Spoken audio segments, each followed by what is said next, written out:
Shalom, selamat hari Minggu untuk kita semua, Bapak Ibu Saudara yang menonton YouTube GKTI Raja Daud.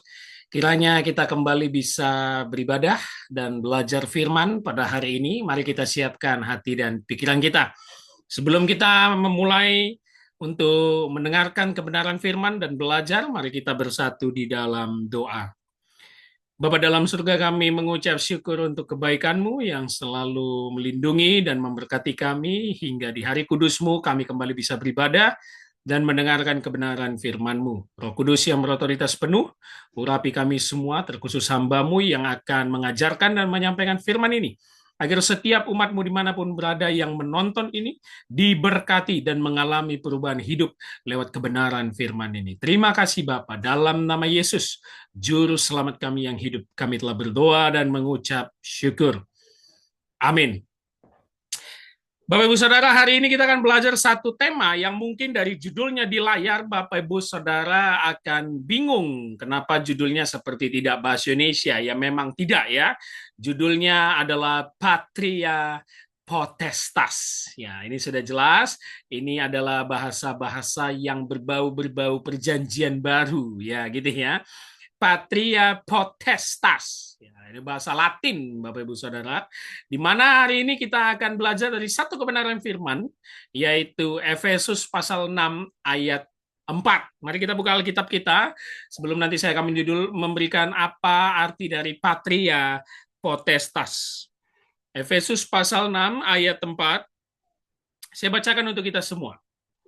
Dan kamu, bapak-bapak, janganlah bangkitkan amarahmu di dalam hati anak-anakmu, tetapi didiklah mereka di dalam ajaran dan nasihat Tuhan.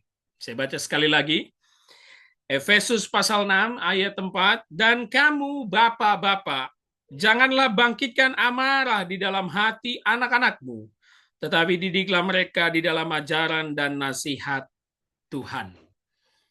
Nah, Bapak Ibu Saudara, apa itu patria potestas? Nah, kalau ini terbagi dari dua kata pater, ayah, dan potestas, kekuasaan. Nah, ini adalah prinsip hukum Romawi yang melatar belakangi konteks dari penulisan surat Paulus ini. Terkhusus ayat 4 yang akan kita bahas. Patria potestas artinya kekuasaan seorang ayah sebagai pater familias, sebagai kepala rumah tangga, sebagai pemegang kekuasaan absolut di rumah tangga. Yang dimana anggota keluarga pada zaman dulu di dalam konteks penulisan ini, yaitu seorang ayah, istri, ibu, anak, dan budak. Bapak Saudara bisa lihat di dalam susunan kalimat di Efesus pasal 6. Nah, patria potestas inilah yang melatar belakangi kritik Paulus di dalam Efesus pasal 6 ayat 4. Dia mengkritik hukum ini. Maka kalau kita ganti judulnya di dalam judul khotbah pada hari ini, kita bisa menggantinya dengan mendidik di dalam hukum kasih. Nah, itu dia ya. Tidak lagi akan kembali kepada patria potestas, hukum Romawi kuno, tetapi mendidik di dalam hukum kasih yang pastinya berpusat kepada Kristus. Nah, saudara, patria potestas ini berakar pada hukum kuno, mos maiorum, dan ditegaskan dalam lex duodecim, yaitu hukum 12 meja pada abad kelima sebelum Masehi. Jadi cukup lama. Ini adalah hukum yang terus beredar di dalam perjanjian baru. Nah, tapi mari kita lihat dulu konteksnya dalam penulisan Efesus pasal 6 ini. Bapak Saudara, kalau perhatikan sebelum Efesus pasal 6, ada Efesus pasal 5, dan langsung lihat di dalam perikop terakhir di bawah, di dalam Efesus pasal 5, dimulai dari ayat 22 sampai 33, adalah konteks yang paling terkenal dengan judul perikop kasih Kristus adalah dasar hidup suami istri. Kasih Kristus adalah dasar hidup suami istri. Ini ayat yang sangat terkenal yang sering dikhotbahkan di dalam pernikahan, di mana hubungan suami istri adalah rahasia yang besar, kata Paulus, bagaikan hubungan Kristus dengan gerejanya. Mulai dari ayat 22 sampai 33 itu fokusnya tentang suami istri. Hai suami haruslah begini, hai istri haruslah begini. Lalu mulai pasal 6 ayat 1, Paulus langsung mengganti dengan kalimat, hai anak-anak. Jadi dari suami istri, di dalam hukum dulu itu harus memiliki keturunan atau prokreasi. Jadi Paulus menulis, hai anak-anak, taatilah orang tuamu di dalam Tuhan, karena haruslah demikian. Lalu ayat 2 dan 3, Paulus mengutip apa yang menjadi landasan atau dasar hukum orang Yahudi yang diberikan Tuhan kepada Musa di Gunung Sinai. 10 perintah, hormatilah ayahmu dan ibumu. Ini adalah suatu perintah yang penting, seperti yang nyata dari janji ini, supaya kamu berbahagia dan panjang umurmu di bumi. Itu kewajiban. Karena itu menjadi bagian perintah juga yang diberikan Tuhan kepada umat Israel dari perjanjian lama. Itu mutlak, hormatilah ayah dan ibumu. Hai anak-anak, taatilah orang tuamu, karena memang haruslah demikian. Lalu di ayat 4 yang menjadi bacaan kita, Bapak Saudara, langsung berubah dari anak-anak, Paulus mengubah kalimatnya, dan kamu bapak-bapak. Dan kamu bapak-bapak, langsung berubah di dalam bahasa Yunaninya pateres. Dan kamu bapak-bapak yang tidak hanya menunjuk ayah biologis atau bapak biologis, tetapi juga figur otoritas keluarga di dalam rumah tangga Romawi. Otoritas keluarga, pemegang kekuasaan tertinggi.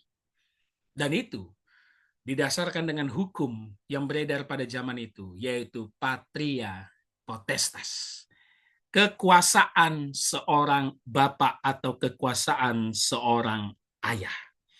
Nah, Bapak Saudara, saya jelaskan sedikit apa yang menjadi poin-poin di dalam patria potestas, yaitu seorang ayah berhak menentukan anak yang baru lahir atau seorang bayi yang baru lahir itu diterima atau dibuang. Bayangkan, Bapak Saudara.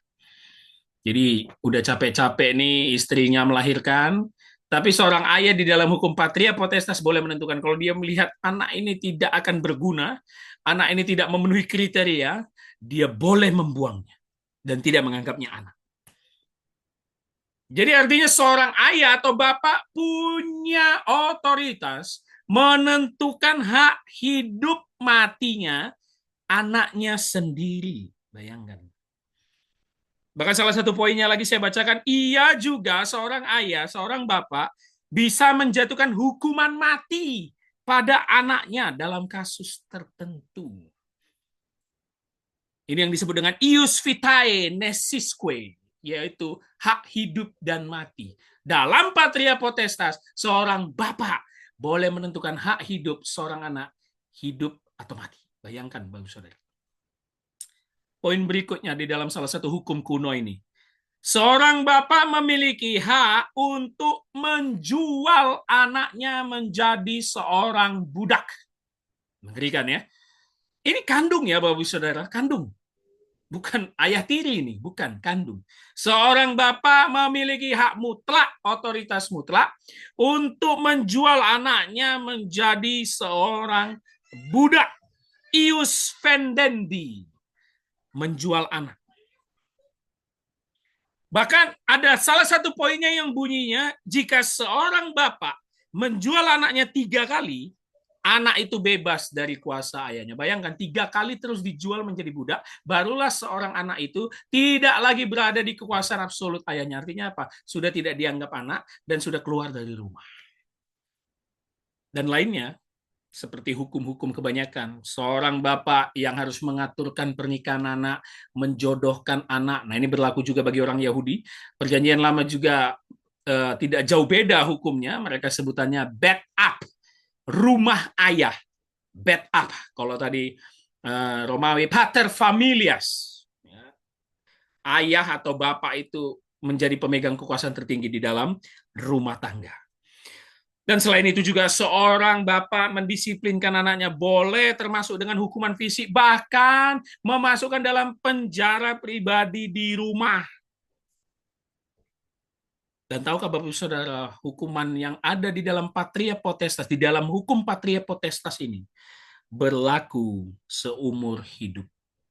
Tidak berlaku saat si anak sudah menikah atau dewasa. Tidak ada. Berlaku seumur hidup. Seorang ayah berlaku mutlak di dalam hidup anak. Hukum itu akan berhenti ketika sang ayah lah yang meninggal.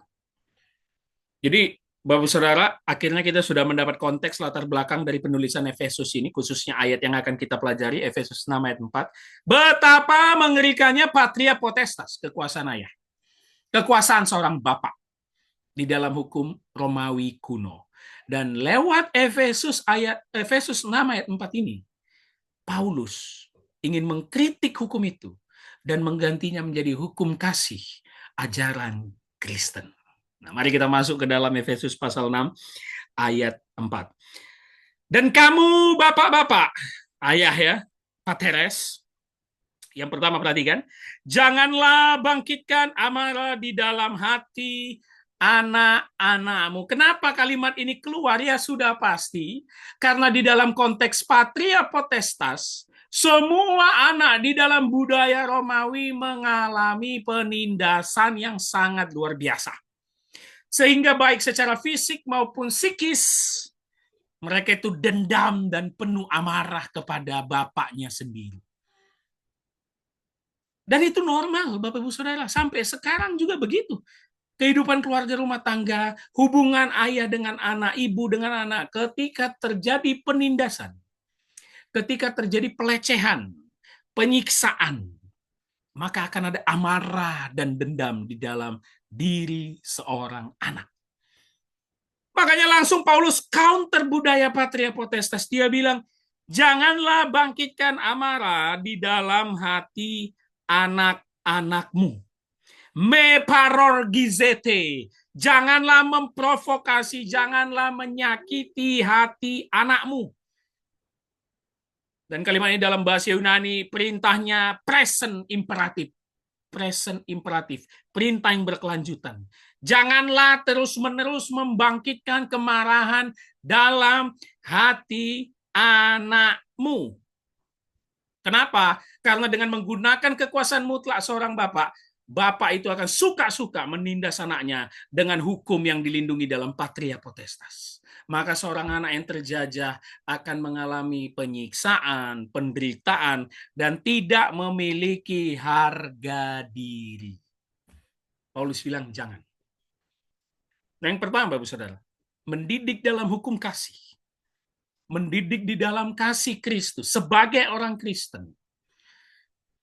Jangan pernah membangkitkan dendam terhadap seseorang.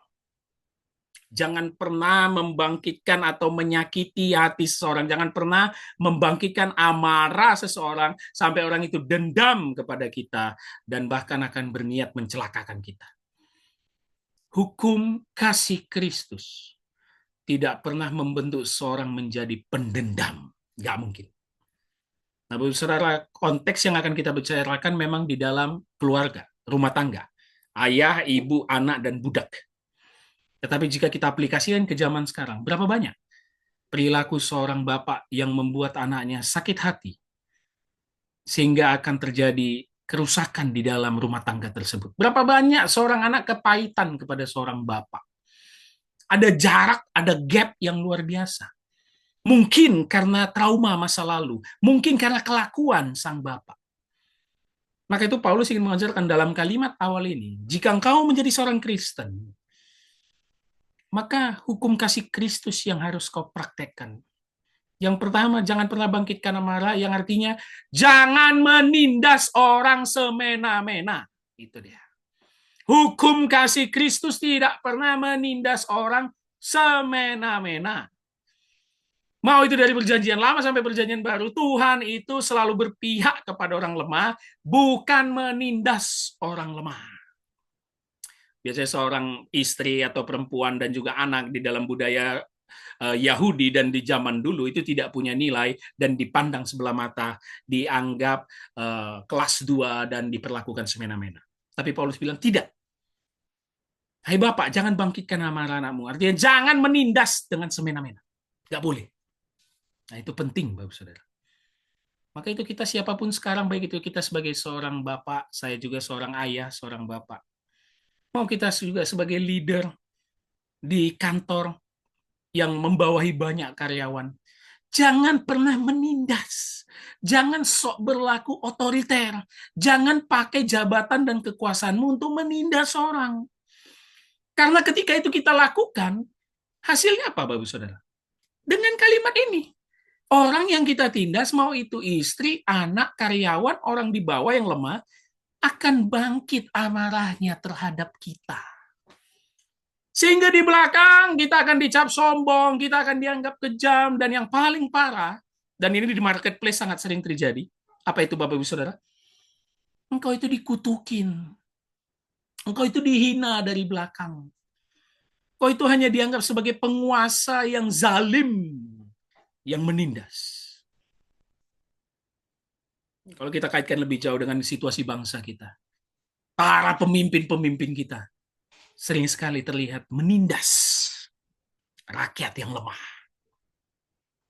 Makanya kalau hukum kuno yang terlihat selalu menindas, selalu membuat orang lemah di bawah, hukum kasih Kristus tidak boleh lagi menindas. Hukum kasih Kristus egaliter, setara. Itu yang harus kita buktikan kepada banyak orang. Hai bapak-bapak, jangan provokasi, jangan menyakiti, jangan membangkitkan amarah anakmu. Kita lanjutkan kalimatnya. Koma, tetapi didiklah mereka. Coba kita stop dulu kalimat itu. Tetapi didiklah mereka. Baik sekali kalimatnya, Bapak Saudara. Paulus ingin mengcounter budaya patria potestas.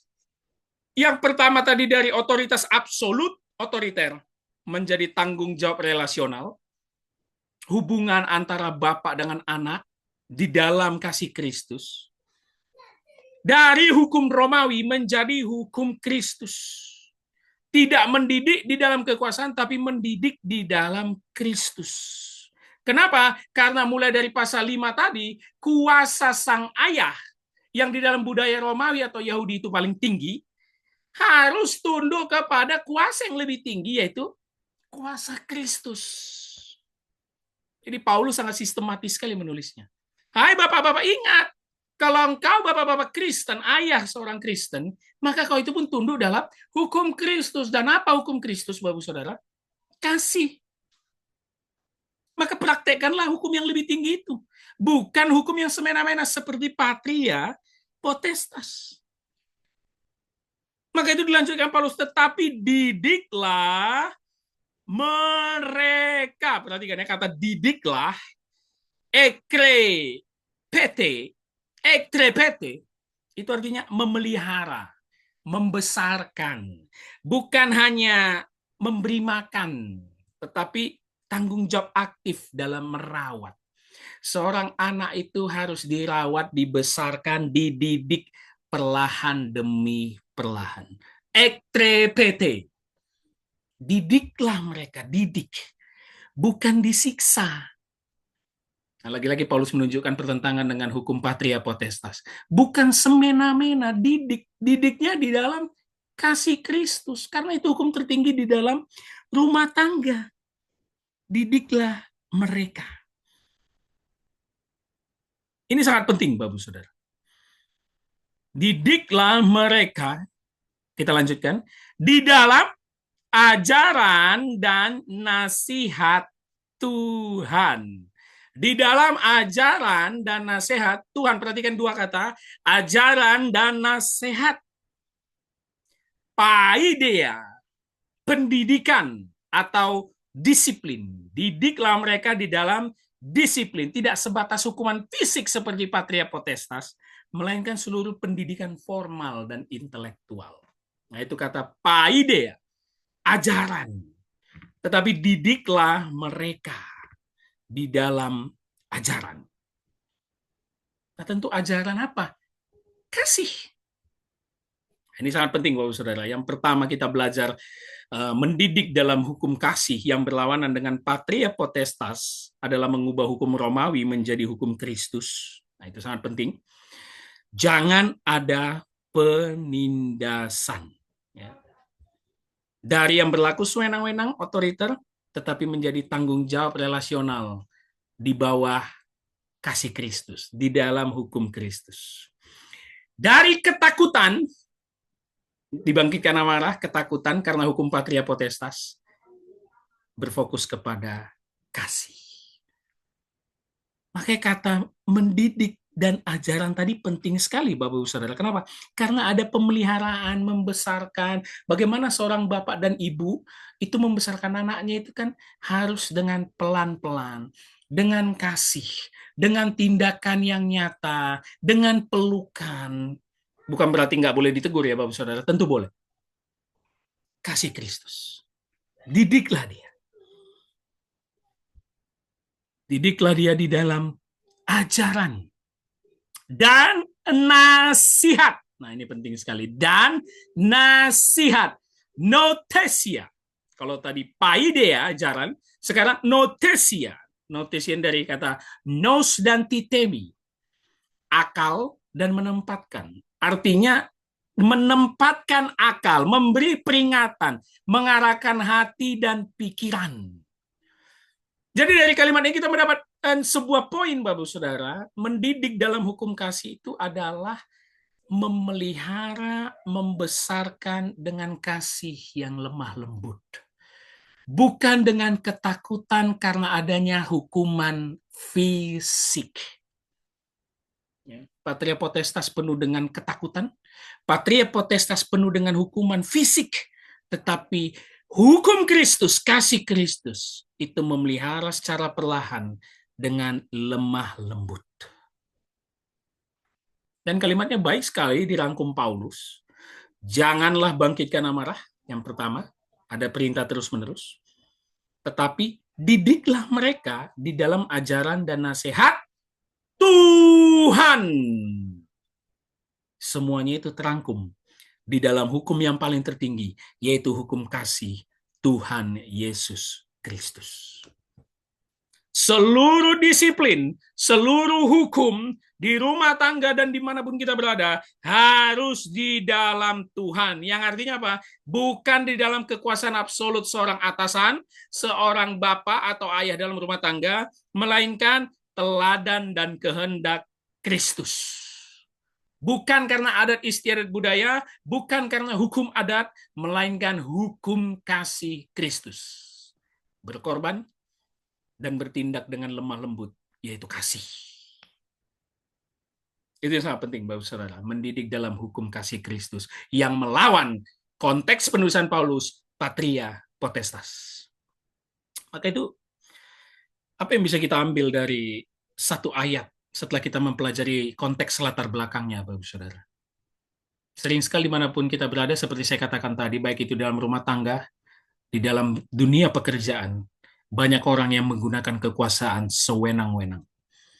Dan salah satu bukti dia menggunakan kekuasaan sewenang-wenang, dia menakuti kita dengan hukum-hukum yang berlaku, bahwa dialah pemegang kekuasaan absolut tertinggi yang tidak terbantahkan.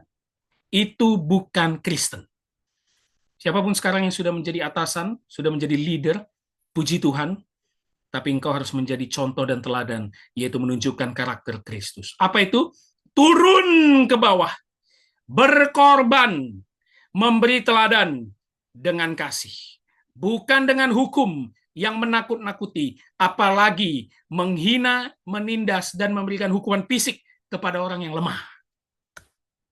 Mau kita seorang bapak, seorang ibu atau istri, dan seorang pemimpin, jangan pernah menindas yang lemah. Maka kita bisa merangkumnya, seorang bapak di dalam konteks ini, pateres, itu bukan pemilik otoritas. Maka patria potestas itu tidak berlaku di dalam ajaran hukum kasih Kristus. Tetapi seorang bapak atau seorang pemimpin harus dipanggil untuk mendidik, membesarkan, dan merawat dengan kasih.